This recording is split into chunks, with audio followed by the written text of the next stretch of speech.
You're watching ChillyBoy Productions. I'm Larry ChillyBoy Chilson, and this is my review for Encanto. Now, before we get into this review, make sure to go ahead and click that subscribe button down below so that you can chill with me on each and every one of my latest videos. Encanto is a 2021 Disney animated film that follows the Madrigals, a family who lives in the mountains of Colombia that all have magical powers. All except Mirabel, that is. But when the source of their powers is threatened, Mirabel is the one who has to step up to save her family. So, being a Latino myself, I was already sold and hyped. The frequency in which we are getting Latinx-centered films and stories this year, the diversity of stories that we're starting to get presented, it makes me really excited. It makes me happy to see this revelation come on. This is actually our second Latinx-focused musical of 2021, and I loved In the Heights.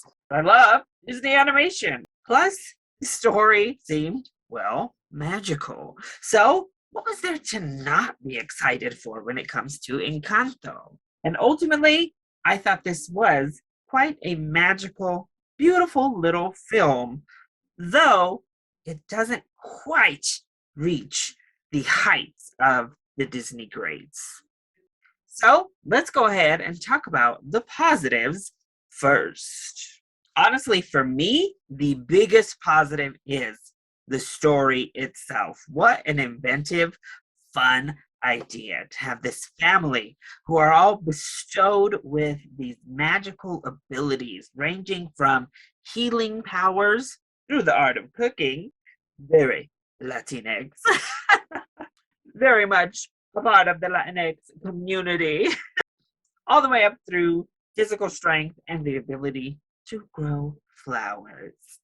But of course, having this family and this community who depends on these powers and having the oddball out and giving it that angle of isolation, that angle of feeling different or feeling weird, and finding your own worth in that, I thought was a really beautiful way to do that type of isolated, find your worth type of story. But keep it fun and keep it magical and lively. And this film certainly accomplishes all of that. I also loved our characters. Mirabel is completely the relatable character, of course, but wow, what a beautiful soul to this young woman. And she's brought to life in great fashion by Stephanie Beatriz, who was also in The Heights. Her mother has this beautiful soul. Her sisters, particularly Louisa, I loved, but I loved both of the sisters. That little boy, oh, he's so cute, and I loved his gift. And the characters, this sense of family, really keeps the film together and provides for a really beautiful, emotional third act that honestly, before we hit the real big emotional climax of the film, I was teetering on, this isn't hitting me or really moving me the way I'd like. And complete transparency, I thought I was going to be a bit underwhelmed leaving the movie theater. But wow, they do a great job at bringing out that emotion in an authentic way that fully hits home and wraps this film up, brings it around the corner in strong fashion that leaves you just feeling as you leave the theater. It's beautiful. Speaking of beautiful, the animation is stunning as per usual. It is a bit of a departure, I'd say, from a lot of the recent Disney animation fare. The hair particularly looked amazing. We're dealing with Colombia, so I'm glad to see range of color. We have white Latinas and Latinos running around here. We have dark Afro Latinx folks in the film as well as main parts to this family, and all the shades in between. We had a variety of hair colors and hair textures to go along with that. I thought it was beautiful to just see that in animated form or live action form, in complete honesty, because we haven't really gotten that to this degree ever, I don't think. but a beautiful showcase of what our culture and our communities are made of. That attention to detail on the skin and on the hair particularly were beautiful. And then the power sets were just stunning to behold. I will say the film at large, and in part due to the animation style, does skew young, particularly when it comes to the animals and some of the movement, like the little kids, the way that they kind of move and laugh. It really started to skew a bit younger than I was anticipating. But overall, it's a Disney. Of course, the animation's stunning. So then, what were the mixed aspects or the things that maybe didn't work as well for me?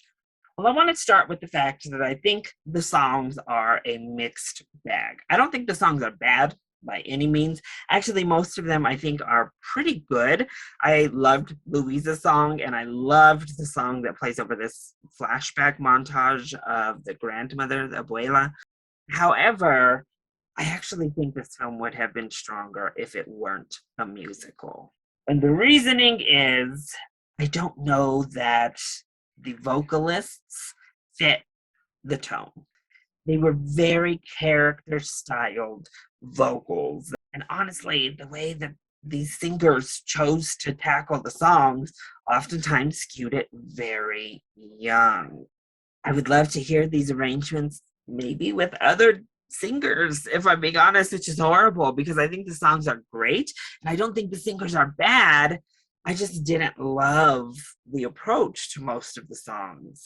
And I loved the messages that they portrayed. I loved what they had to say. But every time we broke out into song, it broke tone and it broke the story up for me instead of just enhancing it. And moving right along with that, the tone of the film as well, it teeters on a fine balance. I do think the subject matter is relatable across the board. We get really heavy as well. We're dealing with mostly adult characters, but then we have these animals doing really jokey things. We have those voices that feel very joke-like. Some of these other characters as well, and the sight gags. It felt as though the film really struggled finding that sweet spot. I could actively feel the film trying to hone in on that sweet spot for an all ages type of film.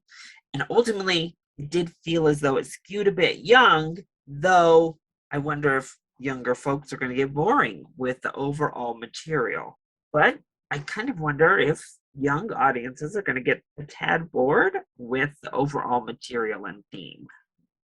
And while I said I love the story itself, and I think it brings, so overall, I think Encanto is beautiful. It is a fun time at the movie theaters, and it was an experience for me to get to see wide, beautiful, diverse representation of Latinx culture right there on the screen.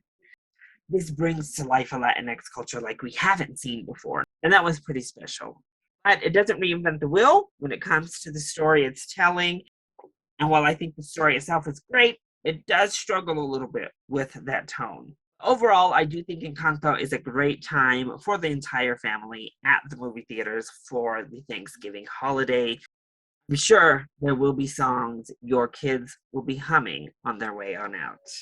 And before we wrap up this review, I have to quickly touch on the short film that played before Encanto, which was Far from the Tree, I believe, or Too Far from the Tree. It was adorable. This baby raccoon in this short film was so freaking cute. However, talk about setting weird tones before the film. It was very sad. Like most all of that short film was kind of heavy and really quite sad for a film about, just a mama raccoon and her really adorable baby. So it's cute. It's worth checking out. And that little baby raccoon might be the most adorable thing I've seen in 2021. But it's a little bit of a downer heading into this exuberant Encanto celebration. So that was my review for Encanto. I hope you enjoyed it. If you did, go ahead, click like down below and subscribe to the channel so you are always up to date on all of my latest videos. Also, join in on the discussion. Are you excited to see Encanto or have you already seen it? If you have, What were your thoughts? Leave those comments down below in that comment section, or you can hit me up on Twitter. I love you all so much for your continued support. Thank you for watching, and we'll see you next time. Bye.